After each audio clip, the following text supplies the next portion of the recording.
Hello friends, நிகழ்தகவு பார்க்க போகிறோம். ஒரு பகடை உருட்டப்படும் போது 3ற்கு மேல் விழுவதற்கு நிகழ்தகவு என்ன அப்படின்னு சொல்லியிருக்காங்க. 3ற்கு மேல் விழுகணும். ஒரு பகடை உருட்டுறாங்க. அப்போ எஸ் எப்படி இருக்கும்னா 1 இருக்கலாம், 2 இருக்கலாம், 6 வரையும் 1 இருக்கலாம், 2 இருக்கலாம், 3 இருக்கலாம், 4 இருக்கலாம், 5 இருக்கலாம், 6 இருக்கலாம்.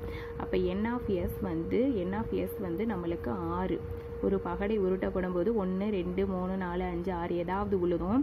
அப்போ விழுகும்போது 3ற்கு மேல் விழுவதற்கான நிகழ்தகவு. அப்படி விழுகும்போது 3ற்கு மேல் விழுகணும். 3னா 3 சேர்க்கக்கூடாது, 3ற்கு மேல் 4 இருக்கலாம், 5 இருக்கலாம், 6 இருக்கலாம்.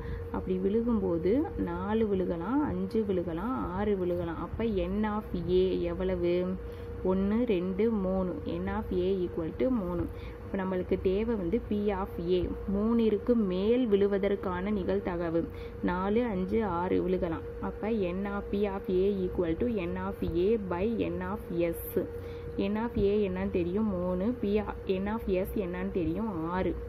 1 3 3 2 3 6. 1/2 வந்து ஆன்சர். 3ற்கு மேல் விழுவதற்கான நிகழ்தகவு வந்து 1/2. A option. Thank you friends, all the best.